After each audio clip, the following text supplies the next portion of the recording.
여러분들, 이게 제게만 주시는 하나님의 사명이겠습니까?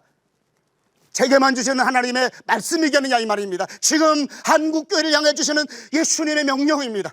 지금 목사님들 향해 주시는 주님의 명령입니다. 지금 온 땅에 15만 명의 어린이 선교 사명자들이 배출되었는데 그들에게 주는 하나님의 거룩한 명령입니다. 일어나라고, 어린이 선교를 향해 일어나라고, 어린이 선교를 향해 다시 주님의 명령을 가슴에 새기라고 하는 주님의 거룩한 명령이었습니다. 오늘 우리는 다시 한번 가슴에 새겨봅니다. 주님은 지금 우리를 향해 명령하고 있습니다. 천국의 가장 큰 자가 누구냐 이 말입니다. 돌이켜 너희가 어린아이 같지 않으면 천국에도 들어갈 수 없다고 하는 이 주님의 말씀이 무엇을 말씀합니까? 지금도 주님은 가슴에 뜨거운 심장으로 우리를 향해 말씀하신 내가 나를 사랑하느냐? 하나님의 사람들이요, 나를 사랑하거들랑 다른 거 말고 내 어린 양을 좀 먹여다오. 한국교회가 무너지지 않기 위해서, 교회가 하나님 앞에 든든하게 서가기 위해서, 교회의 생명력이 살아있게 하기 위해서 내 어린 양을 먹이라고 하는 주님의 명령입니다.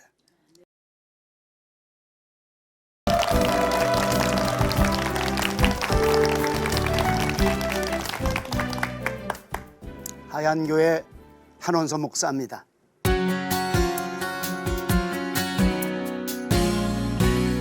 마가복음 10장 읽을 것 같으면 사람들이 예수님께 만져주심을 바라고 어린아이들을 데리고 옵니다. 이때 제자들이 아이들을 데리는 걸 보면서 꾸짖으시고 그리고 막아섭니다. 이것을 예수님이 보셨어요. 예수님은 성경에 보니까 분이 여기에 이르시되 제자들을 꾸짖습니다. 그리고 말씀하시기를 어린아이들이 내게 오는 것을 용납하고 금하지 마라. 하나님 나라는 이런 자들의 것이니라 말씀하셨습니다. 그리고 아이들을 하나하나 가슴에 안으시고 안수하시고 축복하셨습니다. 왜 그럴까요? 우리 아이들이 존귀하기 때문입니다.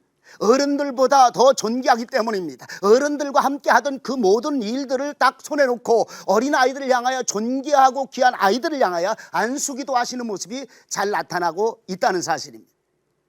하나님 나라에서는, 그리고 예수님이 바라보시는 어린이 선교는 존귀합니다.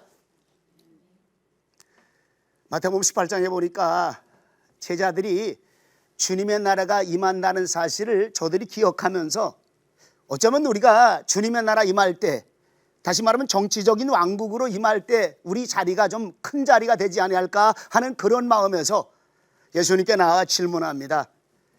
예수님, 하나님 나라에서 누가 가장 크니까? 하고 질문합니다. 하나님 나라에서 누가 제일 크냐 이 말입니다. 아마 궁금했을 거예요. 열심히 따라다녔으니까, 열심히 봉사했으니까, 열심히 주를 살았으니까. 그런데 전혀 예수님은 다른 방향의 이야기를 시작합니다. 어린아이 하나를 앞에 세우시고 말씀하시기를, 너희가 이 어린아이를 바라보아라. 어린아이가 천국에서 가장 큰 자니라. 너희가 돌이켜 어린아이처럼 되지 아니하면 천국에도 들어갈 수 없느니라. 이렇게 말씀하셨습니다. 무슨 얘기일까요?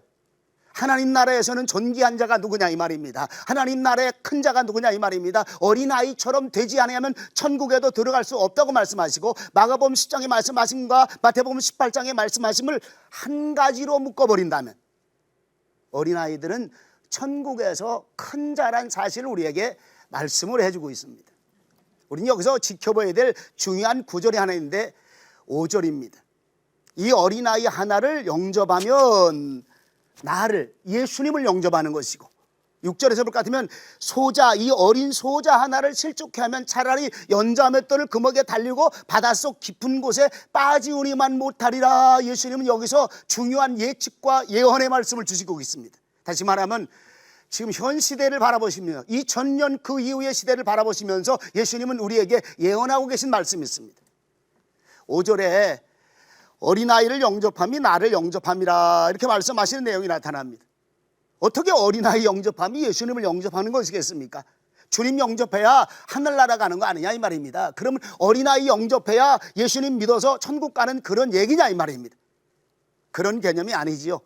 예수님은 교회 머리십니다. 그리고 주의 몸된 교회라고 말씀하시면서 하나님의 교회는 상징적으로 예수님을 가르쳐주고 있다는 사실입니다. 하나님의 교회 안에서 어린이를 영접하라 이 말입니다. 어린 생명들을 예수님의 품 안으로, 교회의 품 안으로 영접하라 이 말입니다.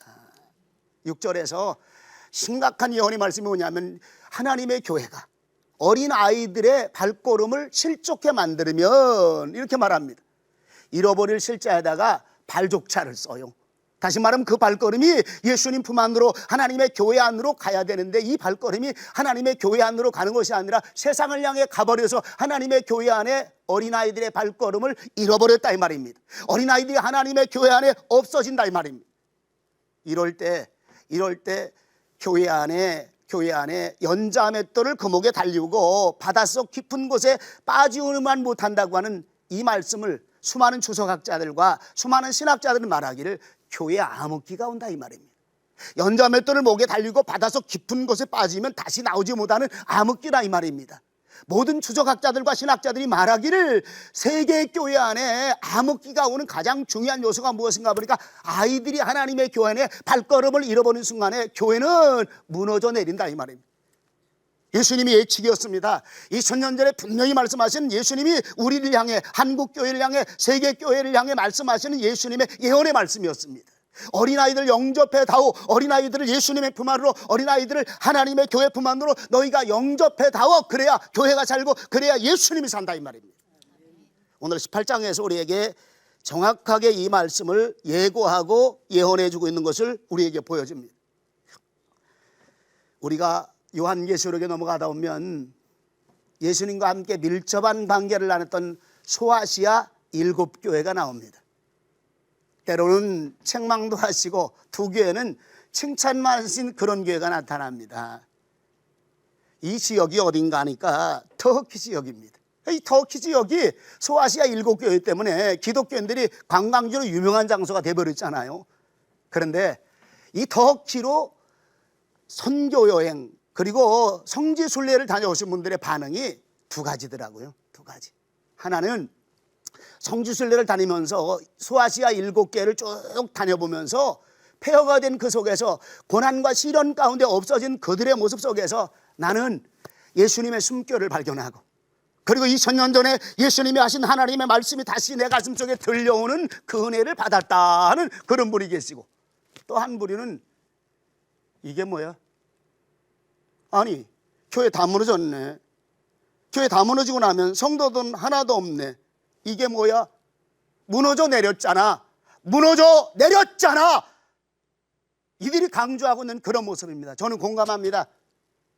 다음 세대가 그 안에 없었어요. 어린아이들이 하나님의 교회 안에 영접되어지는 사건이 없었습니다. 오늘 예수님이 말씀하신 것처럼 이미 터키 쪽에 소아시아 7개를 향해 보여준 모습이 뭐냐? 교회가 무너졌다는 사실입니다.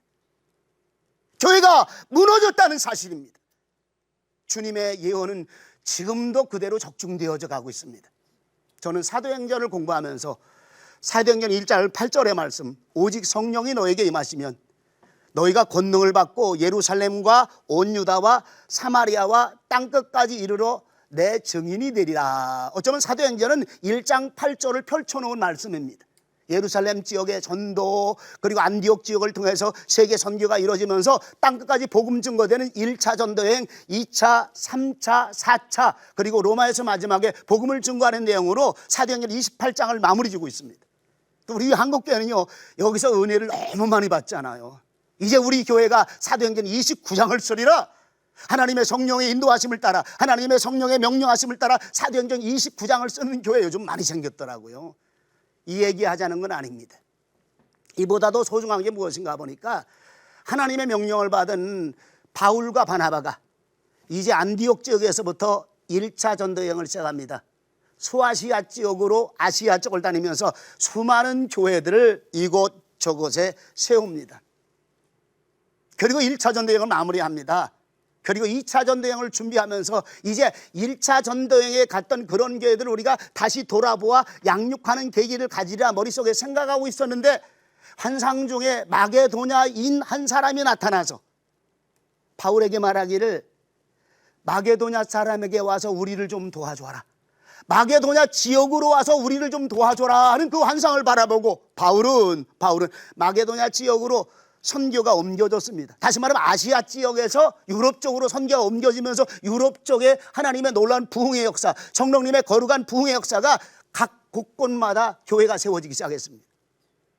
이게 2차 전도여행의 사건이며 3차 전도여행의 마지막에 로마로 가면서 하나님의 교회가 얼마나 많이 세워졌는가 사도행전 교회에서 사도행전을 통해서 우리에게 보여주는데, 사도행전은 교회 세우는 교회행전이라, 사도행전은 성령님의 역사를 이루어가는 성령행전이라, 사도행전은 사도들의 사역을 그대로 보여주는 사도행전이라 이렇게 말하고 있는 겁니다. 중요한 게 뭐냐면 지금 현 시점에서 바라볼 때 1차 전도행했던 그 지역의 수많은 교회들이 남아있는 교회가 없다는 사실입니다. 유럽 쪽의 교회들이 엄청나게 많이 부흥하고 세워졌는데 지금 유럽 쪽의 교회들이 전부 다 문을 닫아가고 있습니다. 영국 교회가 무너졌습니다. 독일 교회가 무너져가고 있습니다. 마지막에 하나님의 최고의 선교의 국가라고 하는 미국이 지금 기독교 인구가 줄어들고 또 줄어들어서 모 목사님하고 대화 나는데, 맞아, 한 목사, 미국이라고 하는 선교의 큰 함대가 지금 바닷속에 깊이 푹 빠져 들어가는 모습을 하고 있다. 이 목사님도 미국을 찾아다니면서 이걸 보신 거예요. 왜 그랬을까요? 성령의 뜨거운 역사가 있었습니다. 복음 전도의 뜨거운 역사가 있었습니다. 그런데 왜 교회가 문을 닫아버릴까요? 왜 교회가 무너졌을까요? 1차 전도여행의 교회, 2차 전도여행의 교회, 3차 전도여행의 교회, 4차 전도여행을 하면서 그렇게 세워졌던 하나님의 성령의 불길 같은 역사가 있었던 교회들이 왜 없어졌을까요? 주님의 명령을 지키지 않았기 때문입니다. 어린아이들이 교회 안에서 사라져버리기 시작했습니다. 어린아이들이 교회 안에서 잃어버려지기 시작했습니다. 어린아이들이 교회 안에서 무너져 내리기 시작하면서 서구 교회들이 무너져 내리기 시작했습니다. 소아시아 7교회가 무너지기 시작했습니다. 모든 선교에 정령에 충만했던 교회들이 다음 세대를 바르게 양육하지 아니하니까 여기에서 문제가 생긴 것이 무엇인가 보니까 교회가 문을 닫고 예수님 말씀하신 것처럼 연자 맷돌을 금옥에 달리고 바닷속 깊은 곳에 빠지고만 못하는 이런 엄청난 사건이 나타났다는 사실을 기억해야 될 것입니다. 또 하나 깊이 생각해 볼 수 있는 문제입니다. 신구약 성경에 하나님의 위대한 명령을 두 가지로 나눕니다. 저는 세 번째 명령을 말씀드리고 싶어요. 하나님은 신구약 성경의 명령, 구약 성경의 명령과 신약 성경의 명령, 이 두 가지를 합해서 세 번째 하나님의 크고 위대한 명령, 하나님이 또 한 번 한국 교회 안에, 하나님이 또 한 번 한국의 목사님들을 향해, 한국의 성도들을 향해 크고 위대한 하나님의 명령이 있다는 사실을 소개하고 싶습니다. 구약의 명령이 무엇일까요? 성경을 좀 깊이 보신 분들과 또 이 내용을 깊이 연구하신 분들이 입을 모아 하는 얘기가, 구약에서는 하나님의 규례와 법도, 하나님의 말씀을 하나님이 자녀들에게 주었는데 이 주신 말씀을 너와 내 아들과 내 손자에게 영영토록 지킬 규례로 가르치라. 다시 말하면 부모가 자녀에게 하나님의 말씀을 전수하는 사역이 구약의 지상 최고의 명령이라 이 말입니다. 다시 말하면 하나님의 명령입니다. 신명기 6장 4절부터 9절까지 볼 것 같으면 쉐마 이스라엘, 이스라엘아 들으라, 우리 하나님 여호와는 오직 한 분이신 여호와니 너는 마음을 다하고 힘을 다하고 성품을 다하여 주 너의 하나님을 사랑하고 오늘날 내가 내게 명하는 이 말씀을 마음판에 새기고 내 자녀에게 부지런히 가르치며, 영어 성경은 샤픈하게 하나님의 말씀을 가르치는데 칼날이 예리하게 갈아지는 그때까지 말씀을 부지런히 가르치라. 집에 있을 때든지 길을 행할 때든지 누워있을 때든지 일어날 때든지 이 말씀을 강론할 것이며 이렇게 말해주고 있습니다. 구약의 지상명령입니다. 부모가 자녀에게 하나님의 말씀을 영영토록 대대토록 전수하라 하는 이 거룩한 명령입니다. 신약의 명령은 우리가 너무 잘 알아요. 땅끝까지 이르러 내 증인이 되리라. 너희는 모든 족속으로 와서 제자를 삼아 아버지와 아들과 성령의 이름으로 세례를 주고 내가 분부한 모든 것을 가르쳐 지키도록 하라. 오늘 주님의 선교명령, 열방 선교명령입니다. 이 두 가지가 복합해봐야 된다는 생각을 제가 해보는 거예요. 성경 말씀을 다시 한번 여기다 연결시켜 보니까 구약에는 내 아들 내 손자 우리 아이들 얘기하는 겁니다. 어린 아이들 얘기하는 거예요. 어린 아이들 때부터 너희가 하나님의 말씀을 잘 가르치고 하나님의 말씀대로 살아가는 삶의 원리를 가르쳐 주어라. 신약에서는요 세계를 향해 선교하라 이 말입니다. 열방 선교하라 이 말입니다. 열방 선교의 가장 첫 번째 명령이 어디 있을까요? 천국에서는 이 아이가 가장 큰 잔이라. 어린이 선교 명령이 열방 선교 명령의 먼저라 이 말입니다. 두 가지를 복합해 보았어요. 합쳐 보았습니다. 구약의 자녀를 말씀으로 잘 양육하라. 신약의 선교의 큰 명령으로 열방을 다니면서 하나님의 복음을 증거하라. 이 두 가지를 합해 보니까 하나님은 지금도 우리에게 이 명령을 내리고 있는데 내가 나를 사랑하느냐? 내가 나를 사랑하느냐? 주여 내가 주를 사랑하는 줄 주께서 아시나이다. 내 어린 양을 먹이라. 주님 지금도 강력하게 말씀해 주고 있습니다. 한국교회를 향하여 하나님의 말씀을 보는 하나님의 음성을 듣는 자들을 향하여 하나님은 지금 이 위대한 명령을 하고 있다는 사실을 기억하시기 바랍니다. 주님의 말씀이었습니다. 주님이 지금도 우리를 향해 안타까운 마음으로 명령하고 있습니다. 왜? 한국교회가 무너지지 않아야 되니까. 세계교회가 무너지지 않아야 되니까. 주님이 가슴 심령을 토하면서 가슴 심장을 아파하면서 주시는 말씀이라 저는 분명히 생각합니다. 제 얘기를 좀 해보려고 합니다. 제가 목사가 되기까지는 하나님의 큰 은혜가 있었어요. 어린 시절에 제가 좀 촌놈이잖아요. 시골에 살았어요. 시골에. 근데 6살 때부터 교회를 나가게 되는 하나님의 은혜가 저한테 있었습니다. 그런데 옛날에는 성탄절이 되기만 하면 성탄절 발표회가 있었잖아요. 그리고 성탄절 발표회에 한번 나가보려고 굉장히 기웃기웃거리는데 우리 1학년 반이 지금 기억해 보니까 한 7, 8명 정도가 됐어요. 근데 우리 1학년 반의 순서가 뭐냐면 나는 될 터이다. 의학 박사가 될 터이다. 요거 하는 거예요. 나는 될 터이다. 그러면서 쭉 선생님들이 정해주는 거야. 넌 앞으로 커가지고 의학 박사가 되거라. 넌 앞으로 커가지고 대학교 총장이 되거라. 넌 앞으로 커가지고 대통령이 되거라. 제가 생긴 게 좀 그랬나 봐요. 저한테 선생님이 오시더니 원섭이 너는 나는 될 터이다. 목사님이 될 터이다. 이걸 하라는 거예요. 연습을 또 한 달 내내 하잖아요. 가면 한 번만 하나? 그거 한 가지를 하려고 아마 한 번 가서 연습하는 게 5, 6번은 연습할 거예요. 우리 7명이 서서 쭉 나는 될 테이다. 나는 대통령이 될 테이다. 나는 의학 박사가 될 테이다. 나는 장관이 될 테이다. 제 순서가 오면 나는 될 테이다. 목사님이 될 테이다. 아마 100수십 번 한 것 같아. 가슴 속에 이 말씀이 새겨졌어요. 시골교회 목사님을 바라면서 존경했습니다. 하나님을 위해 사시는 우리 목사님, 나도 저런 목사님을 위해서라면 나도 목사님이 되어서 하나님의 영광을 위해서 하나님의 말씀을 위해서 내가 살리라. 어린 가슴에 뭐 그리 잘 알겠어요. 그냥 한 달 내내 100수십 번 했던 것이 제 가슴에 꽂혔어요. 초등학교 6년 동안 제 평생 소원이 목사님 되는 거였어요. 중학교 3년, 고등학교 3년, 또 6년 동안 제 평생 소원이 목사님 되는 거. 그리고 신학교 가서 제가 지금 목사가 되고 있잖아요. 사실 이 얘기가 중요한 건 아닙니다.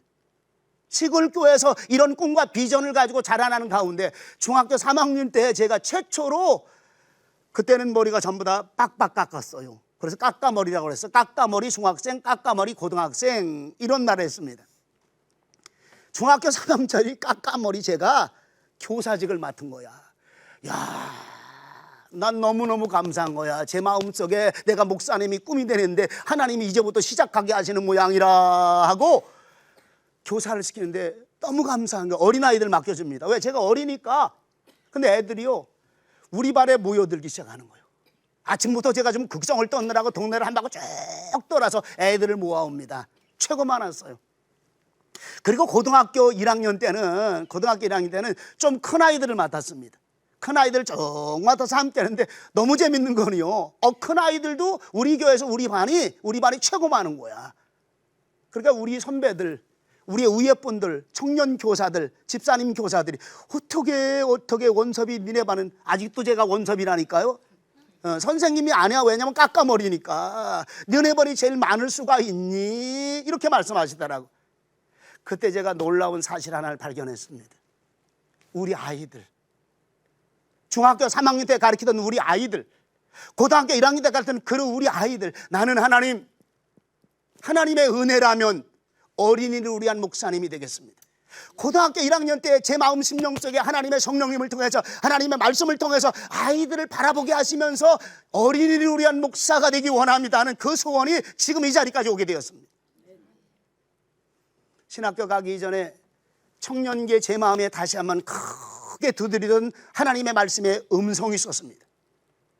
요한복음 21장에 요한의 아들 시몬아, 요한의 아들 시몬아, 네가 이 사람들보다 나를 더 사랑하느냐? 내 어린 양을 먹이라. 내 어린 양을 먹이라. 이 말씀이 제 가슴속에 막 쏟아지는데, 한 번은 이 말씀을 기도원에서 주시는데 얼마나 울었는지 모릅니다. 하나님, 내 평생을 바꾸는 하나님의 말씀을 내게 주심을 감사합니다. 내 인생을 바꾸는 하나님의 말씀을 내게 주심을 감사합니다. 내가 어떤 목적을 가지고 살아가야 될까 하는 그 목적의 삶을 향하여 갈 수 있는 그런 은혜를 주심을 감사합니다. 여러분들, 이게 제게만 주시는 하나님의 사명이겠습니까? 제게만 주시는 하나님의 말씀이겠느냐 이 말입니다. 지금 한국교회를 향해 주시는 예수님의 명령입니다. 지금 목사님들 향해 주시는 주님의 명령입니다. 지금 온 땅에 15만 명의 어린이 선교 사명자들이 배출되었는데 그들에게 주시는 하나님의 거룩한 명령입니다. 일어나라고, 어린이 선교를 향해 일어나라고, 어린이 선교를 향해 다시 주님의 명령을 가슴에 새기라고 하는 주님의 거룩한 명령이었습니다. 오늘 우리는 다시 한번 가슴에 새겨봅니다. 주님은 지금 우리를 향해 명령하고 있습니다. 천국의 가장 큰 자가 누구냐 이 말입니다. 돌이켜 너희가 어린아이 같지 않으면 천국에도 들어갈 수 없다고 하는 이 주님의 말씀이 무엇을 말씀합니까? 지금도 주님은 가슴에 뜨거운 심장으로 우리를 향해 말씀하신, 내가 나를 사랑하느냐? 하나님의 사람들이요, 나를 사랑하거들랑 다른 거 말고 내 어린 양을 좀 먹여다오. 한국교회가 무너지지 않기 위해서, 교회가 하나님 앞에 든든하게 서가기 위해서, 교회의 생명력이 살아있게 하기 위해서 내 어린 양을 먹이라고 하는 주님의 명령입니다. 오늘 우리는 이 말씀을 다시 한번 가슴에 기억하면서 주님이 이 땅에 또 하나의 크고 위대한 명령, 내가 나를 사랑하느냐? 내 어린 양을 먹이라는 주의 말씀을 가슴에 담으시면서 주님을 향해 삶을 살아가는 저와 여러분들 되시기를 예수님의 이름으로 축원합니다. 감사합니다.